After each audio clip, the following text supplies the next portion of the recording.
Hello, viewers and subscribers. Welcome to Blackford's Art of Learning. During today's lesson, we will be focusing on evaluating an argument. The standard of focus today is RI 6.8. Welcome to middle school, and we will be using our learning pathway. Today's quote is, strive for progress, not perfection.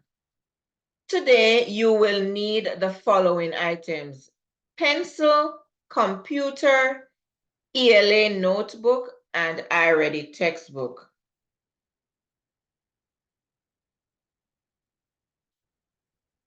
Let us go ahead and read our standard for today.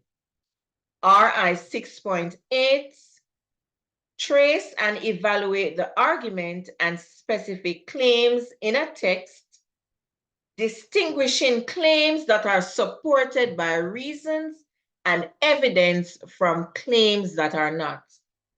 The word evaluate means to judge or assess the worth of. Claims mean a statement that answers the question. Reasons mean justification for a claim, argument, or logic. Evidence means facts and or information presented as support. Example quotes, statistics, graphs, etc.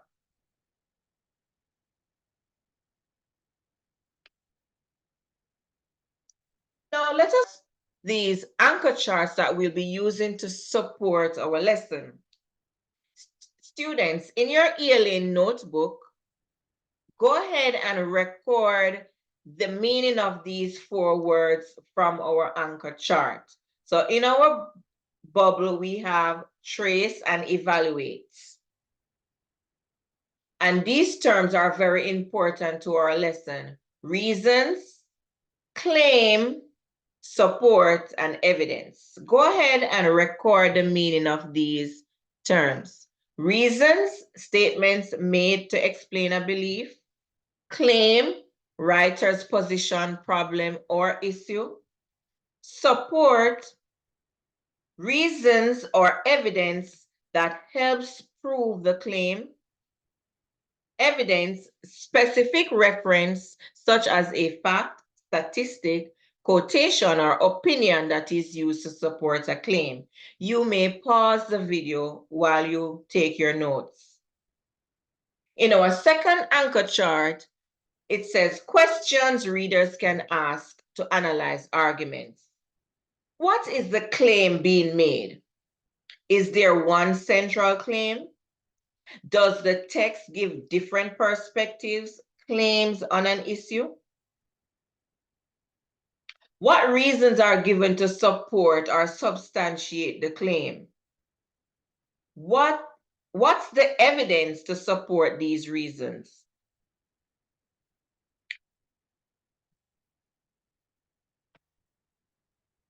Okay, let us go ahead and watch this instructional video about evaluating arguments in informational text. While you watch the video, please feel free to take notes in your ELA notebook.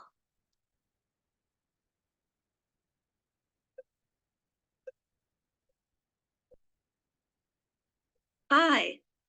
Today, we're going to learn how to trace and evaluate arguments in informational texts. I know, that might sound a little boring, but trust me, it's actually really cool. By the end of this video, you'll be able to distinguish between claims that are supported by reasons and evidence, and claims that are just made up. So, let's get started. When we're reading an informational text, it's important to understand the author's argument. To do this, we need to look for the main claim or thesis the author is making. Think of it like this: if you were making a persuasive speech, what's the big idea that you want to convince your audience of? That's your thesis or argument. In a text, it might not always be obvious what the author's argument is, but don't worry. We can still find it. Just ask yourself, what's the point the author is trying to make? Now that we know what the argument is, we need to evaluate the claims the author is making to support their argument. A claim is simply a statement the author is making to support their argument. But not all claims are created equal. Some claims are backed up by reasons and evidence, and some aren't. So, how do we tell the difference? Well, think about it like this.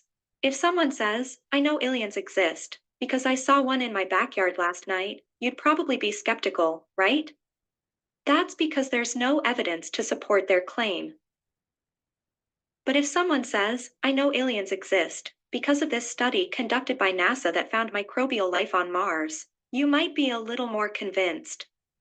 That's because there's evidence to support the claim. In the same way, when we're reading an informational text, we need to look for evidence to support the author's claims.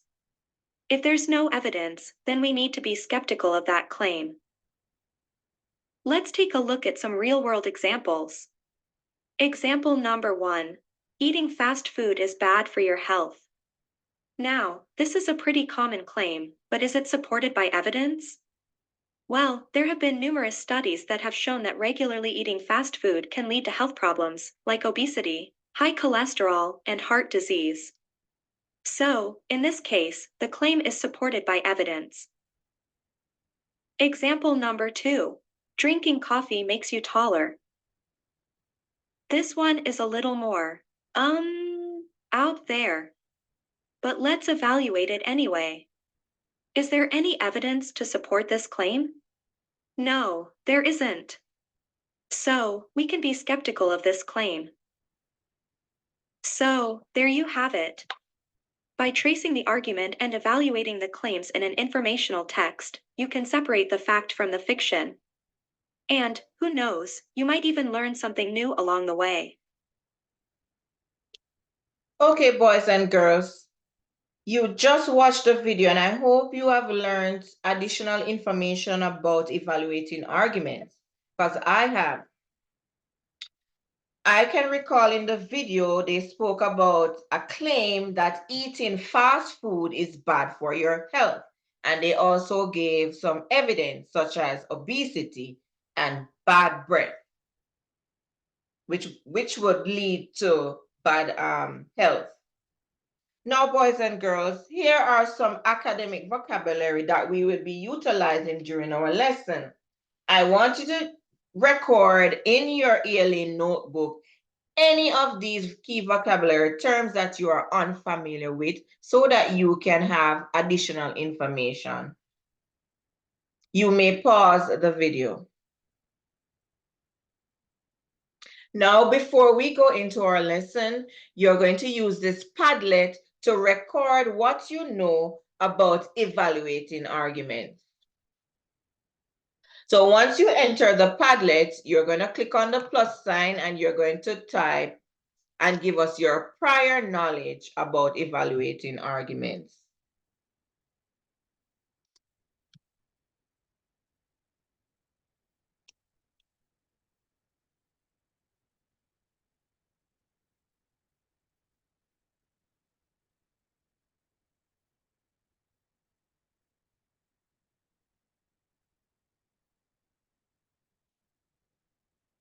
So for example, one person could say, by evaluating arguments, you state your position on the topic. So this is one prior knowledge that somebody might take to this lesson. Let us continue. You may also pause the video to complete your Padlet.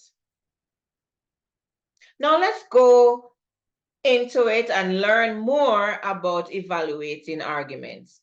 We're going to be utilizing this quick pre-assessment.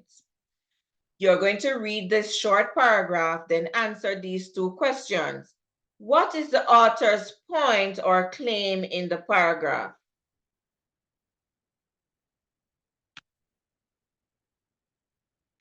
And the second one, What evidence does the author include to support their point or claim?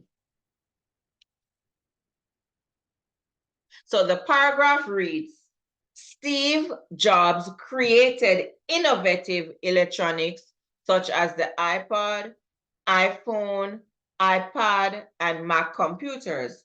He has built a reputation for his products, selling nearly 75 million iPhones alone.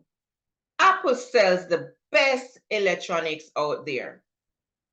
You can read it a second time and you can pause the video to answer your questions.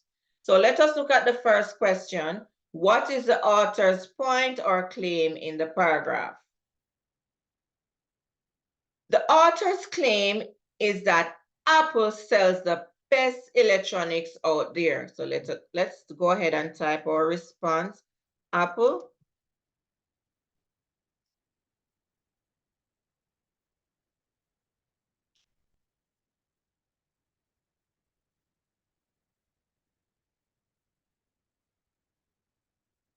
Okay, second question, what evidence does the author include to support their claim?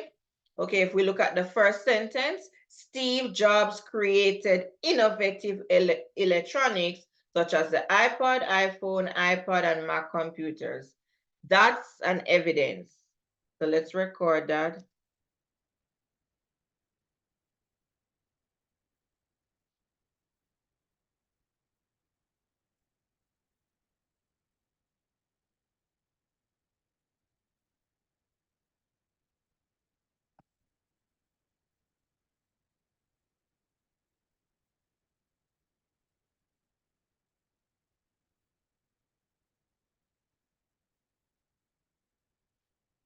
We can also utilize another evidence from the paragraph, which says he has built a reputation for his products, selling nearly 75 million iPhones alone. This is another evidence that supports the claim. All right, now we're going to be reading a text on evaluating arguments. Students, go ahead and click on this link on your student slide. If you don't have access to a computer, you may utilize your iReady textbook on page 171 to 173. So we are going to use Class Kick. You will click on the link and enter your name. And I'm going to be using a picker wheel to select students to read at different intervals during the lesson. So let's start with the picker wheel.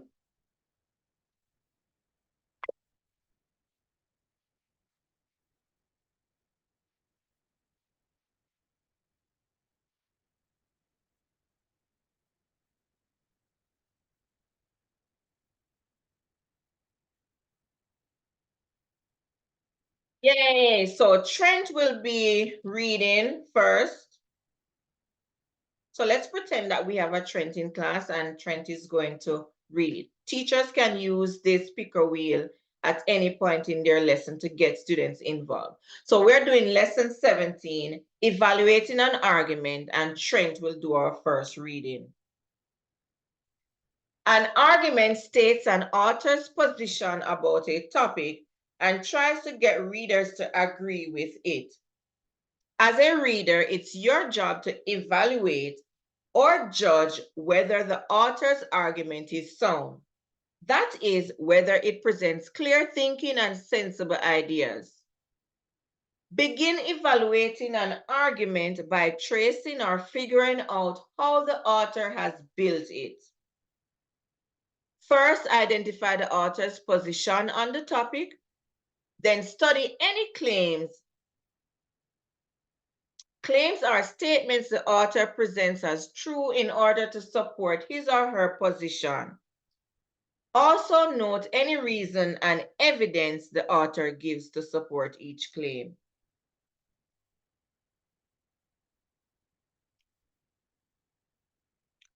Now, go ahead and look carefully at the cartoon below and try to figure out the girls' arguments. Let us read the bubble. Can I have a dog? Mom says, why? The girl responds, it will make me more responsible. My friend became more responsible when he got a dog. So let's look at the girl's arguments. The chart shows details about the girl's argument. We're going to add the evidence she gave in the cartoon to support claim 1. Then add a sensible reason or evidence to support claim 2. What is the girl's argument? If you said the girl's argument is that the girl should have a dog, you are correct. Yes, that's her claim. She thinks she should have a dog, but now she has to give evidence to support why she thinks she should have a dog. So claim 1, having a dog will make her more responsible. That's her claim. She thinks that having a dog will make her more responsible.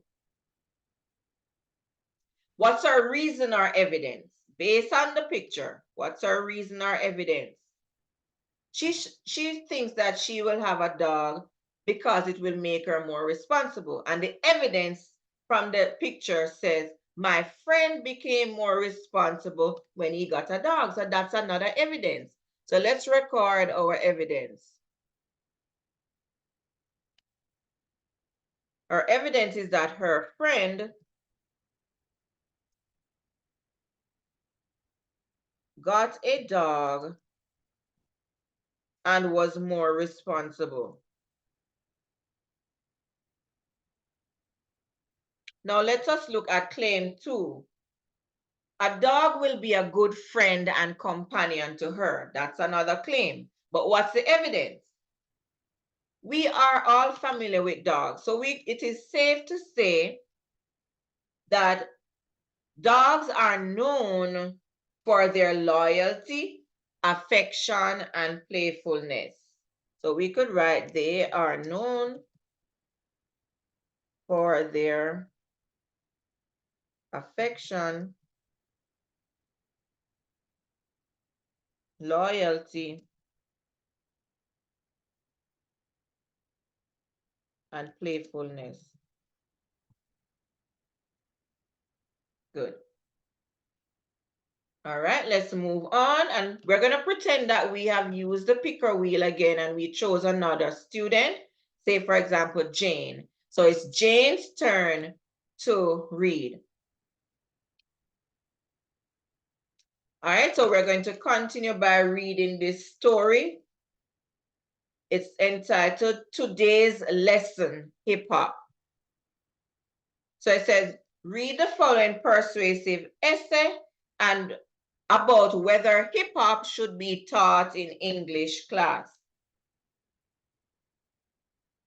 And this story is written by Anita Perry. Year after year, most literature classes cover the same authors and genres. It's time that educators make a change. For teachers to keep current and engage students, we must allow students to read diverse texts from their own generation. As a first step, hip-hop should be included in the literature curriculum. So we can go ahead and highlight this because already we are seeing that this is a claim from the author. The author is saying hip-hop should be included in the literature curriculum. And the word diverse means showing a great deal of variety, and current means belonging to present time, happening or being used or done now. Let's continue. This suggestion is not as odd as it may seem. After all, hip hop is simply another form of poetry, as are all song lyrics. The verses of hip hop have rhyme schemes, rhythms, and meters. In addition, hip hop lyrics deal with the same timeless themes as other forms of poetry, including heartache and the challenges of growing up. In many ways, today's hip-hop artists are contemporary versions of William Shakespeare and Emily Dickinson, only with a modern, fresh perspective. So some key words from that paragraph: rhyme scheme. This is the ordered pattern of rhymes at the ends of the lines of a poem or verse. Sometimes you have rhyming schemes like A, B, B, C, C, or A, B, A, B. It depends on the type of poem. The word contemporary means belonging to or occurring in the present, and perspective is a particular attitude toward or way of regarding something, a point of view. So now we're going to explore how to answer this question. What is the author's argument, and how does she support it with claims, reasons, and evidence?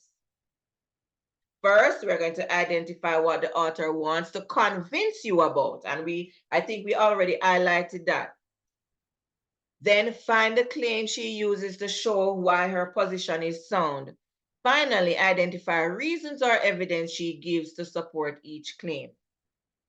So let's analyze the author's argument by completing the chart below. We're going to state what her argument is, then add one reason and one claim she gives to support her position on hip hop. Now, what is the author's argument? Yes, let's go back to the part that we highlighted. Her argument is that hip hop should be included in the literature curriculum. Perfect. Let's go ahead and type that as our argument.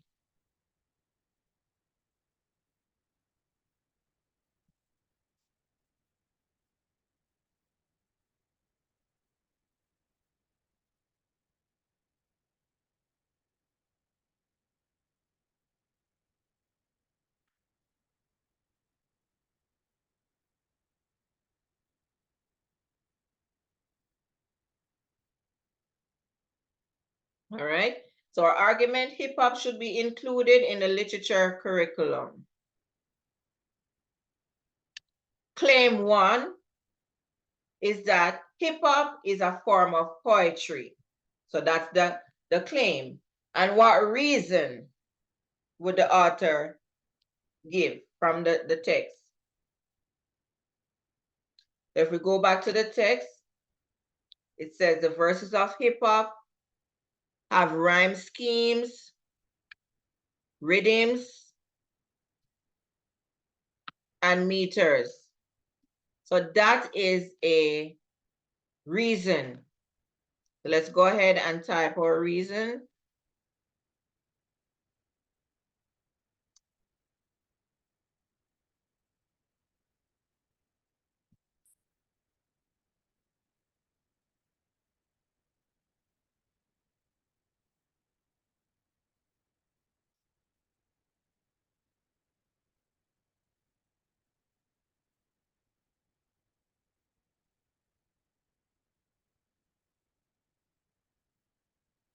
Like poetry, hip hop contains rhyme schemes, rhythm, and meter. Now let's look at claim two. They gave us the reason. And the reason is hip hop lyrics deal with topics such as heartache and the challenge of growing up. So what is claim two? So when we read stories, there's always a theme or main idea in the text. So claim two, if you wrote that hip hop lyrics deal with important themes, you're correct. So claim two is hip hop lyrics deal with important themes. Good. All right, let us continue. And pretend that I have used the picker wheel and I have selected Sam. So it's Sam's turn to read the final part of our text. So continue reading the essay. Use the close reading and hint to help you answer the question.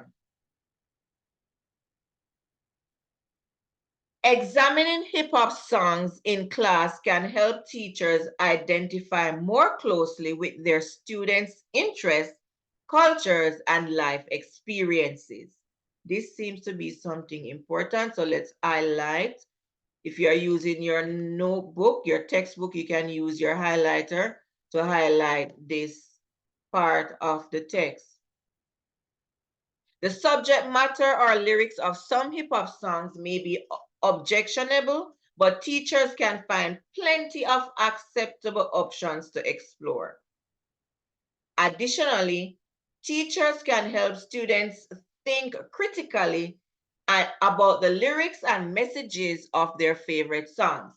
Exploring hip hop will strengthen students' analytical skills and their ability to connect old and new forms of literature. Our students will therefore become more engaged, challenged, and informed. Before we continue, let's look at the word objectionable. It means arousing distaste or opposition. It's something that's unpleasant or offensive. So the subject matter or lyrics of some hip hop songs may be unpleasant, but teachers can find plenty of acceptable options to explore.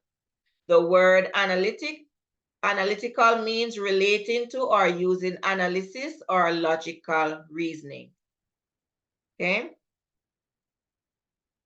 All right, so let's look at our question. You can pause the video and read this section a second time. So it says, circle the correct answer. What claim does the author make in the first paragraph on this page to support her argument that hip hop should be taught in literature class? So let's go back to the first paragraph. And we already highlighted an important part that supports the author's argument that hip hop should be taught in literature class. So that part that we highlighted said, examining hip hop songs in class can help teachers identify more closely with their students' interests, culture, and life experiences. So what claim does the author make in first paragraph on this page to support her argument that hip hop should be taught in literature class? So for this multiple choice question, we're going to use a process of eliminating. So we're going to eliminate the wrong answers. So let's look at all the options closely. Option A, hip hop is more interesting than classic poetry. What do you think about that answer? Okay, so this answer is incorrect because it is an opinion. And it is not a claim that supports the author's argument. So let us cross that one out. Now, option B, lyrics for hip hop songs can teach students life lessons. What do you think about this option? Okay, B is incorrect because the author does not make this point in this part of the text. If you reread the text, nothing was mentioned of this. No mention of this was made. So let's look at C. Teachers can better relate to their students' experiences. This sounds like it could be an answer, but let us leave it as is and go to the next question option. Option D, students can learn to write hip hop lyrics. D is incorrect because the author does not mention students learning to write hip hop lyrics at any point in the text. So let's cross that out. Now we have found our answer, which is C. Very good. So our answer is C. Teachers can better relate to their students' experiences. So we're going to show our thinking. We're going to evaluate the essay we just read. Judge whether or not the author provides enough strong reasons and evidence to support her claim and arguments. Use text details in your response. Okay, so what do you think about the author's evidence? Was it strong enough?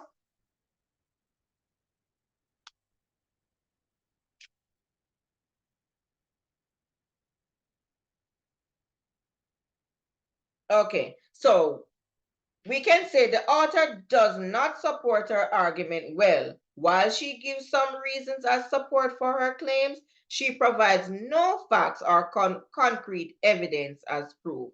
So let's go ahead and type this. The author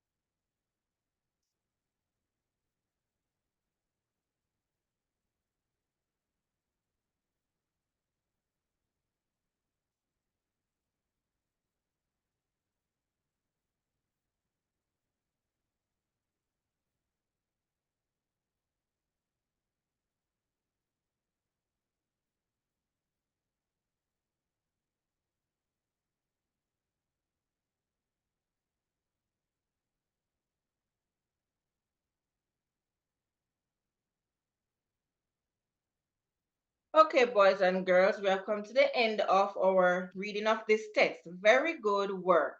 So now it's time for your small group.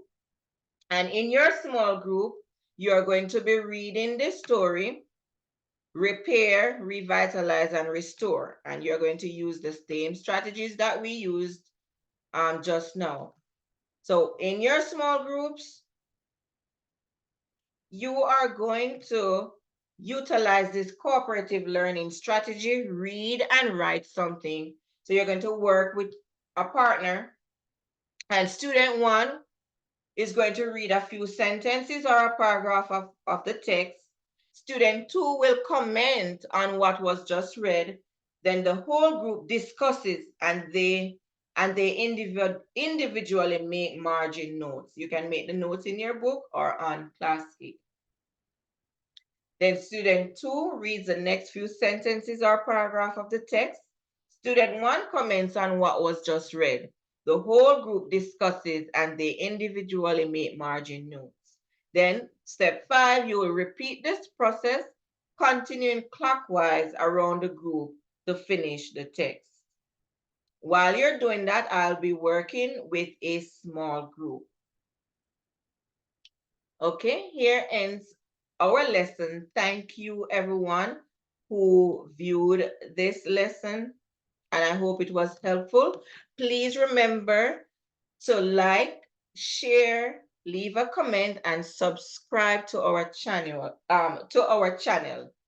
Like, share, subscribe, and leave a comment on Blackford's Art of Learning. Thank you for tuning in and be on the lookout for other videos.